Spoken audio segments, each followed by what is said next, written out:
Je vous ai sélectionné cet extrait vidéo concernant l'intervention télévisée de François Bayrou, juste pour que vous puissiez vous rendre compte qu'il est toujours aussi pénible à écouter.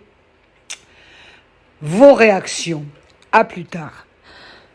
C'est un effort, mais nous ne le faisons pas.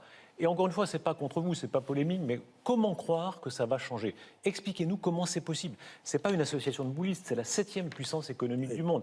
Il y a bien un ministre, pardon, il y a bien un haut fonctionnaire qui a vu ce chiffre, plus 6,7%, et qui s'est dit, c'est pas possible. Eh bien, ces augmentations, elles s'expliquent simplement parce que les années précédentes ont été des années d'inflation. Le Covid et puis la guerre en Ukraine, l'explosion des coûts de l'énergie, l'inflation qui a suivi, a fait que dans les 2 années précédentes, tout d'un coup, l'inflation a monté. Les crises n'expliquent pas tout, monsieur le Premier ministre.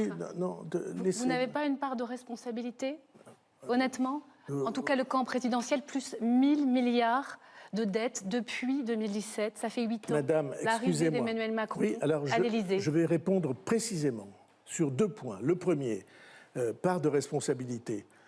Tous les opposants, sans exception, exigeaient qu'on fasse plus. Ils sont montés à la tribune. Vous hochez la tête parce que vous les avez vus, sans exception.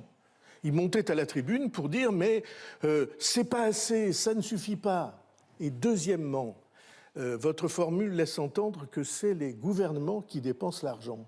C'est pas vrai? C'est l'État, là. C'est l'État. Non. Ici, c'est l'État, oui. Non, ce sont les Français à qui on a mis à disposition pour les retraites une immense somme. Et vous savez que j'ai déployé des trésors de, je sais pas quoi, d'ingéniosité pour que ce chiffre apparaisse. Les retraites, ça coûte à l'État entre 40 et 50 milliards par an. Deuxièmement, pour la Sécu. Troisièmement, pour aider les entreprises. Non pas pour les entreprises elles-mêmes, mais parce qu'une grande partie de ces sommes sont faites pour que des Français qui ne pourraient pas trouver un emploi, on appelle ça l'abaissement de charges, soient reçus. C'est clair. Mais les Français le disent dans les sondages, ils sont inquiets, ils le disent tous, et avec des réponses, des taux très très élevés, ils veulent de l'action. La question maintenant, c'est le choix de votre méthode. On peut s'interroger, non, monsieur le Premier je ne vais pas vous laisser aller trop vite sur ce sujet. Il est 18h10, on a un peu de temps pour mais beaucoup de Si rien n'est fait, le bateau va couler, dites-vous. Non, ce n'est pas ça que je dis. Il faut qu'on illustre ce qui se passe. Les Français, l'économie française, tous les ans, ce qu'on appelle la croissance, on produit un peu plus que l'année précédente. On produit 50 milliards de plus. Et produisant 50 milliards de plus, on crée 150 milliards de déficit. On produit 50 milliards de plus, 150 milliards de déficit. La dette, ça fait quoi? Ça veut dire qu'il faut rembourser tous les mois, tous les ans, des sommes qui deviennent de plus en plus... Mais les Français le savent, non, ministre. Ils le savent.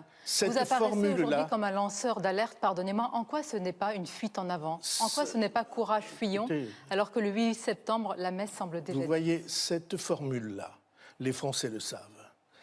Si les Français le savaient, nous n'en serions pas là. Ah bon? Si les Français le savaient, il y aurait de leur part un mouvement de mobilisation, et de la part des politiques, des députés, un mouvement de mobilisation. Et pas ce qu'ils disent.